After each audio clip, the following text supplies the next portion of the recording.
خبره د قسمت ته تا منبر نیولې دی مولا صاحب ما د ځینې سر نیولې دی زما د خوشفهمۍ وجه ازغی و چې راتلم ما ویګنې که یار رانه صادر نیولې دی ډېر وایزه د یار حال مې دی د رک منزل درک وایزه د یار حال مې دی د رک منزل درک او دا ستوري مې اسمان کې د سفر نیولې دی ازغن ماحول او رنگینی زما د شعر دا ستا حسن زما د خیال وزر نیولې دی درمانه تورې زلفې دي خورې د یار په مخ درمانه کومغلو اشنغر نیولې سلامونه خوږو ستړي مه شئ جاوید شاه درمان یما زمونږ لوی کور افغانستان کې ډومبۍ خپرونه د عباس تنخوا سره موږ دلته کې بټیکوټ کې یو بیا فارمیسي ته راغلي یو نو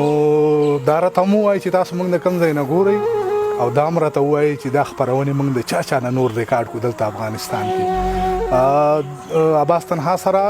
په پېښور کې زمونږ خپرونې ریکارډ شوي دي دا د هغې نه پس تقریبا څلورمه که پنځمه خپرونه ده زمونږ نو موږ سره اوسئ او دلته را ډېر ښه شاعران را سره واورئ باسه خپرونه کې په خیر راغلی درته وایو خبرې ډېرې نه کوو او بیا به شعر وایي راته ډېره مننه درمان صاحب ستاسو خپرونه کې قربه یم خو ته زمونږ افغانستان کې میلمه درته وي میلمه یې که قربه درته ویم قربه یې نه دا زما خپل افغانستان ته راغلی خپل کور ته راغلی تاسو ستړي مو شي هر کله هر لاس وایي خدای مو هر کله راوله پر راتلو مو خوشحاله شو شعر باور شعر به درته ووایم شعر خو مې څه خاص نه دي لیکلي خو ځه مات ګوډ مې لیکلي دي که نه خو ما ته مات ګوډ نه وایي سم شعرونه راته ووایه ګورې ښه دا خو د شاعرانو هغه د عاجزۍ هغه یو مثال دی خو ما ته چې یو سړی ووایي یا په سټیج باندې ولاړ وایي چې زه مات ګوډ هلکه موږ ته مات ګوډ مه وایه سم شعرونه سایل صاحب په کتاب باندې لیکنه کوله راته مات ګوډ لیکل دي یاره مات ګوډ ورته مو وایه بیا پې لیکل سره دا څه مات ګوډ ښه ارشاد او دا څوک دی چې روان پسې کاروان دی او روان دی دا څوک دی دا څوک دی چې روان پسې کاروان دی او روان دی دا څوک دی چې ودرېږي نه روان دی او روان دی دا څوک دی چې قدم په قدم امن غواړي دا څوک دی چې قدم په قدم امن غواړي دا څوک دی چې دا دومره پهلوان دی او روان دی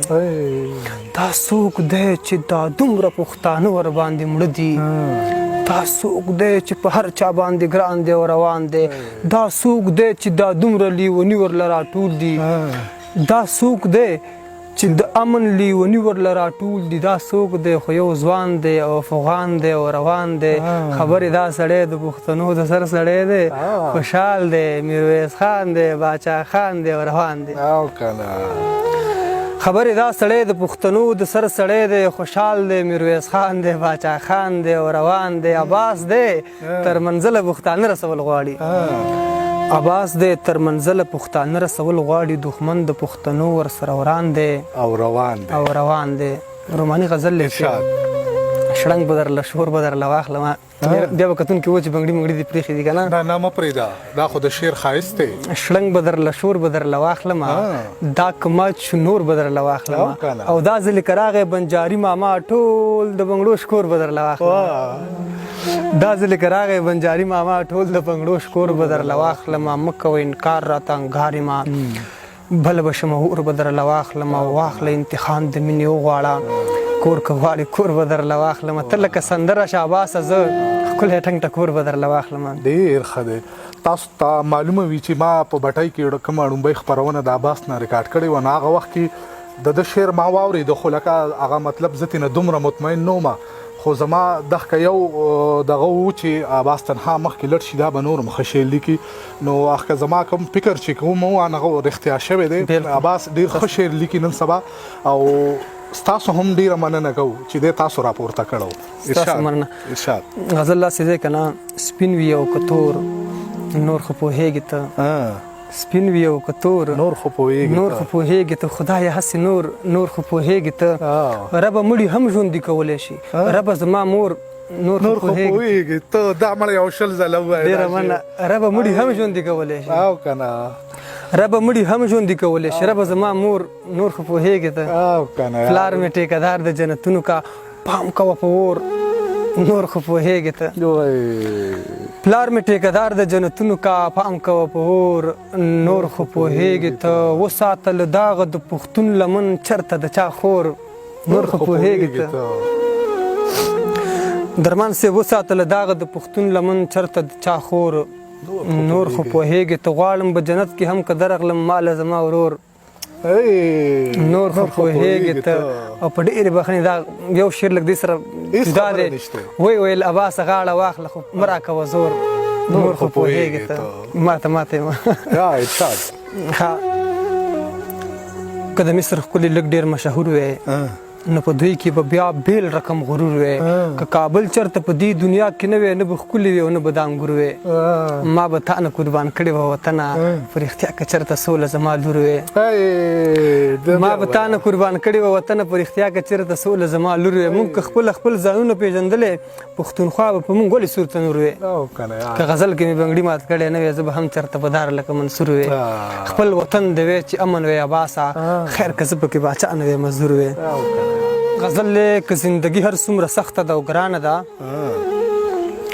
که زندگی هر څومره سخته ده او ګرانه ده دا د خدای شکر دی او درېږي نه روانه ده که زندگی هر څومره سخته ده او ګرانه ده دا د خدای شکر دی او درېږي نه روانه ده قدم چې اخلي لږ د فکر نه کار هم اخله قدم چې اخلي لږ د فکر نه کار هم اخله چې دغه لاره مخکې جوړه ده که ورانه ده چاته سر ټیټ نه کې پښتونه غلامي ونه کې چاته سر ټیټ نه کې پښتونه غلامي ونه کې موږ ته چې سخته ده هغه خدای ته اسانه ده او ډېرې مو توی کړي ماړه نه شو د یو بل په وینو ډېرې مو توی کړي ماړه نه شو د یو بل په وینو دومره مو وسکلي دنیا راته حیرانه ده عباسه وخت سره به لاړ شي په غزل کې ژور عباسه وخت سره به لاړ شي په غزل کې ژور لادې د شعر خاپیرۍ مسته ده لازوانه ده مننه ملګرو زمونږ هغه ړومبۍ خپرونه چې و افغانستان کې شروعات زمونږ ډېر ښه شو عباس ډېر ښکلي شعرونه وویل او زه دا باوري یم چې دا به ستاسو خوښ وي او تاسو به خپلو ملګرو سره لازم شریکوئ نو ډېره مننه ستاسو اجازت غواړو د بل پروګرام پورې الله په امان امتحان کې کامیاب شم که دا کار